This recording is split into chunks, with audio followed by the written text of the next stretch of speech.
The final battle. Rocks rained down from catapults as the armies of Enroth formed along the edge's castle Iron Fist. Banners rode forward, each a pillar around which the host arranged itself. King Roland took the center beneath the blue lion. To his right strode King Rocklin, beard flame red, dwarven sappers in leather aprons trundling carts that leaked a bitter alchemical reek. On Roland's left marched Lord Kilburn, his lancers arrayed in silver wedges.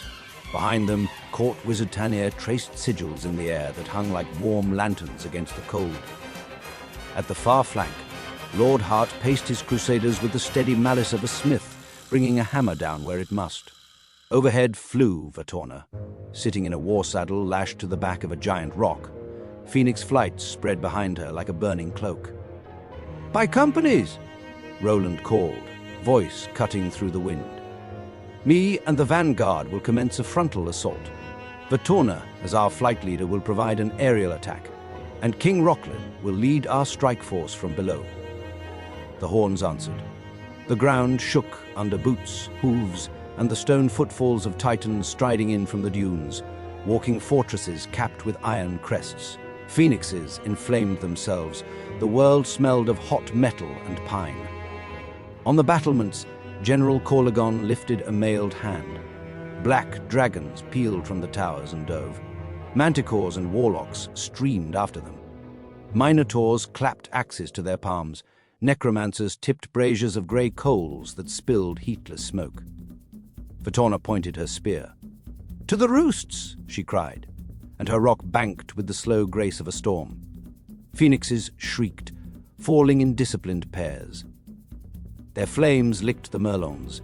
Their talons tore manticores from the air. A shadow reared from behind the tallest tower, a dragon bigger than the others, scaled in old night. Corlegon rode its neck in a seat of black iron, cloak snapping. He leveled a serpent-headed rod and spat a coil of darkness toward Vatorna. She cut it with wind and laughed. "You'll need to do better then. That." They met above the gatehouse, the dragon and the rock colliding with a sound like a mountain striking another mountain. Vatorna thrust at Corlegon. He parried with his sword, then hacked at the rock's wing with its serrated edge. Feathers like burning sails blew back on the wind. The great bird faltered, cried out, and Vatorna, still standing, drove her spear under the dragon's jaw. Black blood steamed. Corlegon did not try to disengage. The dragon rolled with a sudden downward twist. The rock's mangled wing tore. Leather straps snapped. For a heartbeat, Vatorna stood against the whole sky. Hair like a fire, eyes fixed on the fortress she had sworn to burn clean. Then the rock dropped from beneath her. "Vatorna!" Kilburn's shout split. The sorceress met the world with the dignity of a falling star, vanished into the churn below, and did not rise. On the ground, Lord Hart saw the falling spark and went quiet in the ways some men only achieve just before violence. He climbed a Titan. "Hart!" Roland called. But the veteran had already scaled the giant's shinguards, then its laddered greaves, then the ridge of its collar, as if he'd spent his youth climbing cliffs. He reached the crest of the Titan's helmet and stood there, a small, hard shape on a walking mountain. A manticore swept past like a blade. Hart leapt. He landed on its spine, one hand in the coarse mane between barbs, the other driving his sword into the beast's neck to make it turn. "Fly," he said through his teeth, and it did, screaming, beating ragged wings, carried by a rider who didn't know how to fall. Corlegon's dragon turned to meet them. Hart sank steel again and drove the manticore like a thrown spear. They slammed into the dragon's breastbone with a crack that rang the towers. The four bodies, manticore, dragon, riders, crashed into the outer wall, stones shearing and tumbling. Corlegon crashed like a meteor. Hart rolled across a slate roof and down a shed. They came to their feet at the same time, both dazed and battered from their fall. "I raised that dragon," Corlegon sneered, breath fogging around broken teeth. Lord Hart spat blood and grinned. No wonder it was felled so easily. Steel met sorcery. Hart's blade wrote hard truths. Corlegon's hissed old lies. They circled amidst falling dust and dragon scales, neither giving ground, both too proud to ask for mercy and too stubborn to take it. Hart shouldered through a bolt of shadow and cut the warlock across the cheek. Colagan answered by hurling a chain of black lightning that shattered a yard of stone where the knight had been a heartbeat ago. Then Colagan whistled between cut lips. Minotaurs pounded from a breach, 3 of them, then 5, nostrils releasing steam. Hart met the first in a half-step and took its wrist. The second cleaved a trough through the slate where he had ducked. He rose into its chest and pierced his throat. The third caught him across the shoulder and broke Hart's pauldron. The other 2 still charged. Within seconds, he killed them all. Breathing hard, sword red to the hilt, Hart turned to finish Colagan and saw only a smear of blood on stone and a snarl of shadow dragging itself away among broken beams. The warlock was gone. "Curses!" Hart growled, and limped back toward the line with his sword in his fist and Vitana's name heavy in his chest. While the sky burned, King Rocklin worked the ground.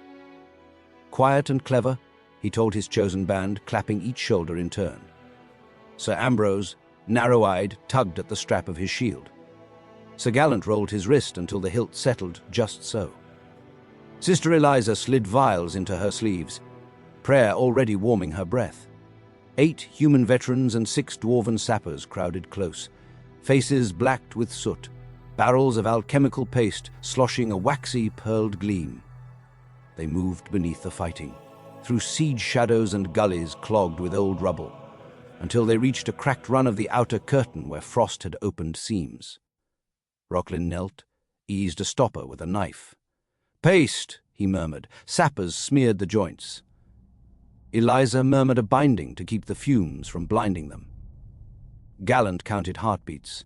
Ambrose counted footfalls on the wall walk above, and when the 2 counts matched, Rocklin thrust a fuse into the paste and stepped back, beard lifting.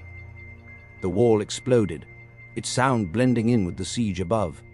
Stones crumbled, then collapsed with a sigh like a tired ox, laying down at last. The gap opened into a low service passage, smelling of damp straw and old iron. "Forward," Rocklin hissed. "We take the keep from the belly." They passed into the dark. The passage bent left, then right, then up toward a rusted portcullis. Beyond it lay a broad underhall, oozing brick-coiled chains, racks of vials housing limbs and organs. Green lanterns burned in cages of wire. In the center, a figure waited in a coat of patched leather spattered with dyes, eyes bright with sleepless answers. "Visitors," the man said cheerfully. "How unexpected! How useful!" Ambrose brought his sword up. "Name yourself." "Agar," the man said, bowing as if on a stage. "Master of transformations, promoter of the future, condemned by small minds to the necessity of proof." He clapped.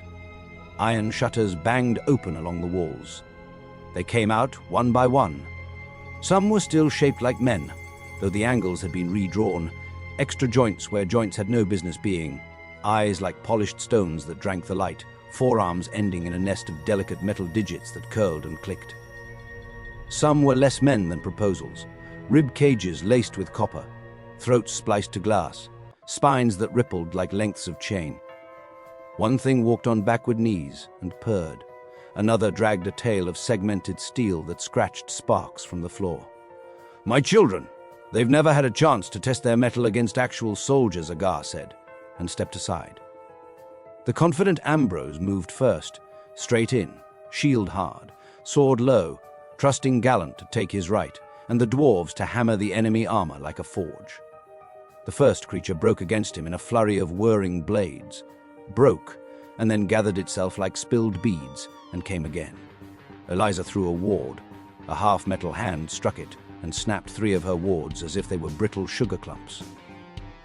Gallant cut a thing with a wolf's jaw and a man's hands from collarbone to hip, and it fell in 2, both halves crawling. Knights and dwarves traded blows with the monstrosities that followed. "Back!" Rocklin shouted. "Form a box!" They fought back to back amid a cage of shrieks and steel. Ambrose took 3 killing cuts, surprised when the abomination still stood after a short stagger. He blocked for Eliza, turned a joint with his boot, and drove his sword into a seam where sinew met rivet. The construct spasmed, then hugged him with too many arms and drove a spike through his back, pinning him to itself as if he were a child reunited with a soldier after a war. He grunted, gasping as the creature crushed him in his armor, and died still standing like a mangled statue. "Ambrose!" Gallant roared and hurled himself into the machine animal with such fury that for a moment it forgot what it had been designed to do. He broke it apart, once, twice, and kept breaking the pieces held together by stitching. A slender thing like a woman made of wire and steel slid in behind him and put a needle through the seam at his jaw into the soft spot under the ear. Gallant sagged with an expression of profound puzzlement, then went to his knees. Eliza burned 2 of them with light from a vial that shone like a winter noon. She banished a third with a prayer that smelled of frankincense and rage. A creature with a blind helm and piston limbs tore the hem of her robe and dragged her across the floor. She smashed a bottle into its face. Holy oil, hissing, and for a glorious heartbeat it screamed. Then a rachet strike crushed her ribs. She breathed once more to make a final blessing for the survivors, and lay still. Rocklin roared, an old wounded bull sound. He crushed the jaw from a horned abomination with his hammer. He jammed a haft under a levered knee and snapped it like firewood. He shouldered the world until it remembered dwarves existed to be in the way of ruin. "With me," he shouted to his men. "This way!" "Running away?" Argar called. "I'm not done taking notes." "Luring you," Rocklin whispered in a quiet exhale and ducked through a side arch, boots slipping in oil. The corridor beyond ended in a narrow tool room with a low, load-bearing arch black with soot from a dozen winters of forge fires directly above. Rocklin's sappers understood before he spoke. Their hands were already on stoppers and fuses. Agar stepped into the threshold behind his creations, something like delight in his eyes. "Now we get to see what happens when—" Rocklin yanked a chain. A sledge dropped from a beam and crashed into Agar's chest, staggering him back. "Now," Rocklin said. Paste went wet along stone. Fuse hissed. Rocklin shoved a bent cart with his whole back as the first of the monstrosities lunged. The arch took a breath and then fell. The doorway jammed under the weight of its own decision. Dust blew out like ash. A single metal arm wriggled through a gap, fingers opening and closing in mechanical surprise. And then the stones settled and it went still. Rocklin stood panting in the sudden quiet, one hand braced on the wall, the other white-knuckled on his hammer. The world had narrowed to the sound of 2 sappers breathing and the far-off thunder of siege. He scrubbed at his face with the back of his wrist. The beard came away bloody. "To the keep," he said hoarsely. "We finish it." They climbed, following service stairs meant for coal carriers and rat catchers, stepping over pipes that hummed with enchantment, and past rooms where Archibald's men had eaten their last meals without knowing it. Twice they hid from patrols. Once Rocklin strangled a necromancer with a chain, rather than let the man call for help. They emerged at last into a corridor paved in black slate, banners drooping from brass rings, the way ahead lit by tall windows where snow showed the inside of the sky. Footsteps came hard from the far turn. Swords lifted. It was Roland with Tanir and Kilburn and Lord Hart, faces grimed, cloaks hacked short, alive all the way to the ache in their eyes. By the stone, Kilburn breathed when he saw Rocklin. "Where are the others?" "They are gone," Rocklin said, and the simple truth of it made the corridor feel colder. He lifted his chin. We sealed and madman and his unholy experiments below. It was like a nightmare. These things were pieced from different creatures, limbs, organs, heads. He stuttered. Hart's gaze glanced to the green blood and bone bits on Rocklin's hammer. "By the gods!" Rocklin shook his head. For a heartbeat, the men stood in the piercing silence of that loss. Then Roland touched Rocklin's arm once, thanking him for surviving, grieving with him for those who hadn't, and continued down the hall. At the end of this passage, Tanir said quietly, "This is the inner audience chamber. You think he's in there?" Rocklin asked. Roland drew a breath that tasted of blood and regret. "Oh, he's in there, and it's undoubtedly a trap." Hart rolled his shoulder, testing the elasticity of a fresh bandage beneath his cuirass. "He will pay for all those we lost." They went together, the kings The knights, the wizard-past portraits that had watched 2 generations of Iron Fists, argue about how a land should be ruled, over carpets that had drunk the wine of 100 celebrations and the mud of 1,000 boots. Behind them the battle still roared, the groan of engines, the trumpets of soldiers, the impatient wings of carrions ready to pick the dead. Ahead, at the end of the road, doors stood closed and carved with oaths. Roland set his hand to the latch. "Whatever comes," he said, not looking back, "we end it clean." The doors swung inward on a gust of cold that smelled of marble and thunder, and the company stepped through together toward the last argument of the war. On the throne dais stood Archibald, crown awry, face pale and desperate. Corrigan lurked half a step behind and to the right, one hand on a balustrade, the other on his hilt. "It ends here, brother," Roland said. His voice was steady, but it carried a sorrow that knew its own weight. "Lay down. Let the kingdom begin again." Archibald smiled a scholar's thin smile. A man who has prepared the wrong lecture but will still speak it beautifully. "Kneel to the rightful king," he said. Blue fire climbed his staff. "Father would have placed me knowing only I could grab this kingdom by the reins, and I will make us the most powerful kingdom to ever exist." The world narrowed. "The Iron Fists are not conquerors, we are unifiers. Don't worry, brother, I don't plan on executing you yet," Roland responded. Corrigan leapt first, bellowing. The warlock's wards flared violet, purple flames casting from his blade. Dwarves surged. Hart engaged a pair of ogre whose sword struck sparks from his breastplate, as if hoping to write their dull names in it. Kilburn, singed by the warlock's flame, fell to one knee, holding his shield to cover him. Brother Brax opened the floor beneath Rocklin, where skeletal hands held him still. Archibald raised his staff, blasting Roland into line behind him. Tanir stepped forward from the near shadows like a quiet thought making its way into a loud room. He lifted his own staff, not of ebony but of ash, not jeweled but whorled where a living branch had once twisted, and whispered, "Your crimes have doomed too many." With a sweep of his staff and words of ancient making, Tanir's spell went over Archibald like a tide. Stone crept up the traitor's limbs. The spell reached his chest, his throat. "Now wait just a minute, Tanir, and I'll make it worth your while to let me—" His mouth. In the last instant before the petrification sealed his eyes, the king's gaze found Roland. It did not ask for forgiveness. "May future generations show you mercy," Tanir whispered, and the hall exhaled as if the walls themselves had been holding breath. Corrigan saw the end and pulled a dagger aimed at Roland while he was distracted. Hart's sword swung, and the dagger clattered to the stones with the hand that had held it.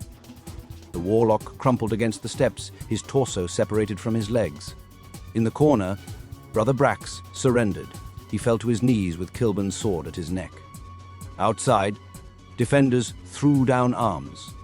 Banners bearing Archibald's sigil fell into the fields like leaves in autumn. Knights corralled Archibald's men, elves hunted those who fled, and wizards set creatures free who were enslaved by the enemy. Dwarves took charge of the gate in a way that involved a great deal of hammering and a small amount of singing. Phoenixes settled in the bailey with steam rising off their exhausted wings. The Titans squatted like hills and watched snow settle on their knees. As the storm clouds parted, pale sunlight illuminated the ruin of Castle Ironfist. Its warmth found the fallen with ceremony and the living with hope. Roland stood over the statue that had been his brother. He did not touch it. He thought of morgues and cradles, and the way a crown makes a circle that does not always fit the head offered to it. Hart came to his side and said nothing until silence had said what it needed. "We should have killed him. He killed Vertorna. He killed so many of us," Hart said finally. "No," Roland answered. "In his own twisted way, I believe he did what he thought was right." They walked the battlements together. The view was familiar and wrong. In every direction lay a map that had turned into a story too quickly to be proofread. Down in the shadow of the inner wall, a group of Freehaven carpenters had already begun measuring gaps for scaffolds.